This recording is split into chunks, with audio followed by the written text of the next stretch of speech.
প্রিয় দেশবাসী, আজকে আমি এই লোকটি নিয়ে আলোচনা করব।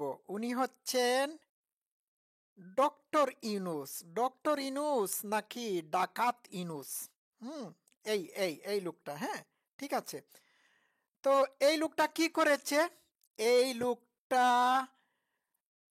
ক্ষমতায় বসেই ইউনূস কোটা চালু করেছে, ঠিক আছে। তার উপর নাকি বাংলাদেশের মূর্খ চিন্তক, বামাতি, কুশীল সমাজ ভরসা করে আছে। সবাই ভরসা করে আছে এই ডাকাত ইউনূসের উপর। ডাকাত ইউনূস নাকি, সরি, ডক্টর ইউনূস নাকি, হ্যাঁ, ডক্টর ইউনূস নাকি দেশে সুশাসন প্রতিষ্ঠিত করবে। সে তো দুর্নীতিবাজ, কর ফাঁকি দেওয়া। যতবার তাকে কোর্টে হাজির করা হয়েছিল, কোর্টের রায় মোতাবেক সে ততবার কিছুটা ট্যাক্সের পয়সা সুদ করেছে। এ থেকেই প্রমাণিত হয় যে সে কোটি কোটি টাকার ট্যাক্স ফাঁকি দিয়েছে। এইবার ক্ষমতার মসনদে আসীন হওয়ার সাথে সাথেই তার উপর যে ট্যাক্স ফাঁকির পয়সা পয়সার বোঝা ছিল সবগুলোকে মওকুফ করে দিয়েছে। তো আমি আগেই বলেছি ইউনূস কোটা চালু করেছে। ইউনূস কোটাতে কি কি চালু করেছে, আমি চালুর যে ফলাফল একটু আপনাদেরকে বলি। গ্রামীণ ব্যাংকের সাবেক এমডি নূরজাহান বেগমকে উপদেষ্টা হিসাবে নিয়োগ দিয়েছে। 2, ইউনূস সেন্টারের পরিচালক এসডিজি সমন্বয়ক লামিয়া মুর্শেদকে সিনিয়র সচিব মর্যাদায় নিয়োগ দিয়েছে। হ্যাঁ, তার ভাইয়ের ছেলে অপূর্ব জাহাঙ্গীরকে প্রধান উপদেষ্টার ডেপুটি প্রেস সচিব হিসাবে নিয়োগ দিয়েছে। আমাকে বলুন এইগুলো কোন কৌটায় পড়ে বলুন তো। এই ইউনূস যে দুর্নীতিবাজ, হুম সেটির প্রমাণ সে তাৎক্ষণিকভাবে দিয়েছে। তো একটা কথা মনে রাখবেন, এই ডক্টর ইউনূস যে মার্কিন সাম্রাজ্যবাদীদের সহযোগিতায় জামাত শিবিরকে নিয়ে পুরা দেশটাকে ডাকাতি করেছে, হ্যাঁ, এটির সুযোগ সুবিধাও সে বেশি দিন ভোগ করতে পারবে না। তাকে ক্ষমতা থেকে জামাত শিবির টেনে হেঁচড়ে নামিয়ে দেবে। হুম ঠিক আছে। এই ইউনূস একটি সুদখোর জানা সত্ত্বেও, হ্যাঁ, হেফাজতের প্রাক্তন নেতা তার সাথে কাজ করতেছে। এই হেফাজতের নেতাই তাকে বলেছিল সে সুদখোর। হ্যাঁ, সে সুদখোর, সে তার মায়ের সাথে জিনা করেছে, এই হেফাজতের নেতা বলেছিল। এখন এই হেফাজতের নেতা ক্ষমতায় আছে। কেন ক্ষমতায় আছে? এই কারণে যে এদেরকে এরা ক্ষমতায় থাকার জন্য এদেরকে যদি গুও খাওয়ানো হয় তাহলে খেয়ে নেবে। বুঝতে পেরেছেন? এদের মুখ থেকে প্রস্রাব পায়খানা বের হয়, এই ইসলামিস্টদের মুখ থেকে। তো ইউনূসের পিছনে যে সমস্ত ছাত্র নায়কদেরকে আপনারা দাঁড়াতে দেখেছেন, এরা সবাই হচ্ছে জামাত ইসলামের জঙ্গি। হুম বুঝতে পারলেন? তো ওয়েট অ্যান্ড সি, আপনারা দেখবেন ইউনূসকে তারা 6 বছর, হ্যাঁ, ক্ষমতায় রেখে এই 6 বছরের ভিতর দেশের সমস্ত প্রশাসন থেকে, হ্যাঁ, সবাইকে সরিয়ে দিয়ে জামাতপন্থীদেরকে নিয়োগ দেবে। আর সমস্ত দেশের সর্ব জায়গায় সর্বক্ষেত্রে যখন জামাতের নেতাকর্মীরা ঢুকে গিয়ে কাজ করা শুরু করে দেবে, তখন দেশ তো অটোমেটিক্যালি তাদের দখলে। এইখানে নির্বাচন দিলেই কি আর না দিলেই কি।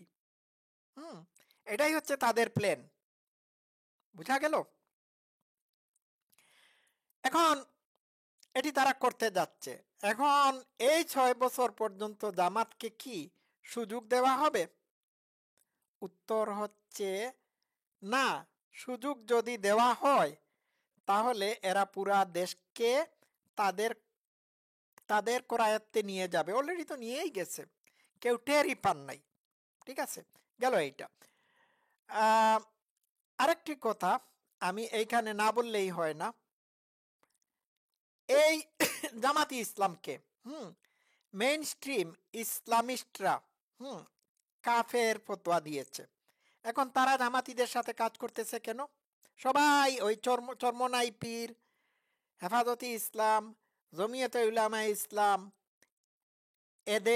এরা সবাই ইউনূসের সাথে একটা সুৎকুর, ইসলাম বিরোধী, নাস্তিক জানা সত্ত্বেও তার সাথে কাজ করতেছে। কারণ কি? কারণ একটাই, সেটি হলো যে তারা তারা এই দেশে হ্যাঁ এই দেশে ভারত বিদ্বেষকে পাকাপুক্ত করবে। তাদের কথা হচ্ছে যে ভারতের সাথে বন্ধুত্ব করার চেয়েও আমেরিকার দাস হয়ে থাকাটা অতি উত্তম। বুঝতে পারছেন? এটাই হলো তাদের প্ল্যান। আর ইউনূস এদেরকে ইসলামিস্ট জানা সত্ত্বেও হ্যাঁ এদের সাথে আতাত করে ক্ষমতায় এসেছে।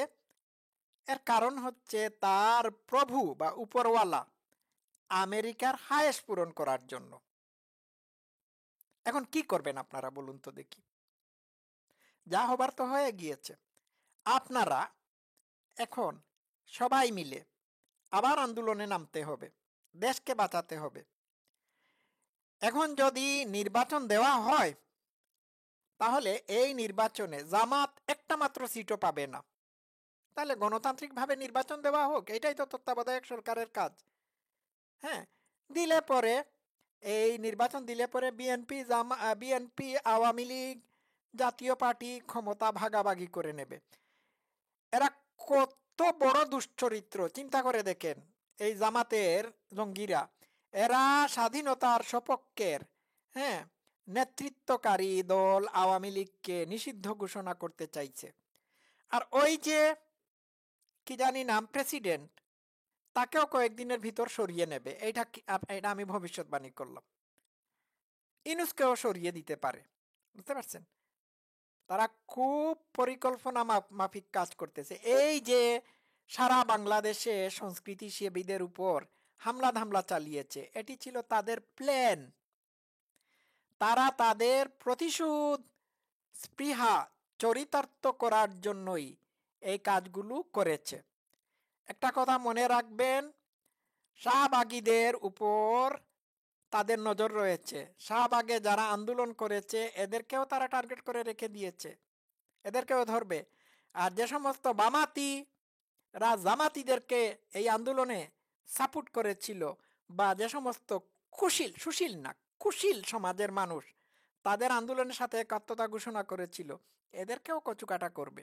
ওয়েট অ্যান্ড সি, দেখে নিয়েন। হ্যাঁ, আর যে সমস্ত মূর্খ চিন্তকরা স্বৈরাচার বলে হ্যাঁ ছাত্র শিবিরের আন্দোলনকে সাপোর্ট করেছিল, এরাও এদের টার্গেট। আমি ভাই শুরু থেকেই আমার জায়গায় আমি ঠিক ছিলাম। আমি শুরু থেকেই বলে আসছিলাম এটা হচ্ছে ইসলামী ছাত্র শিবিরের আন্দোলন। আমাকে অনেকেই আওয়ামী লীগের দালাল বলেছেন, দলান্ধ বলেছেন। আমি আওয়ামী লীগ করি না, প্রশ্নই উঠে না, আমি আওয়ামী লীগ করি না। তবে আওয়ামী লীগ যে স্বাধীনতার যুদ্ধে নেতৃত্ব দিয়েছিল, এটা তো অস্বীকার করি না। করার উপায় আছে। আপনারা আমার এই কথাগুলো সব জায়গায় সর্বত্র শেয়ার করে দিন এবং সবাইকে আহ্বান করুন যে সবাই যাতে একসাথে আবার আন্দোলনে নামে এবং আন্দোলনে নেমে এদের পতন ঘটায়, না হলে দেশের পতন হবে। ঠিক আছে, আজকে এই পর্যন্ত থাকুক। সবাই ভালো থাকবেন। Love you all.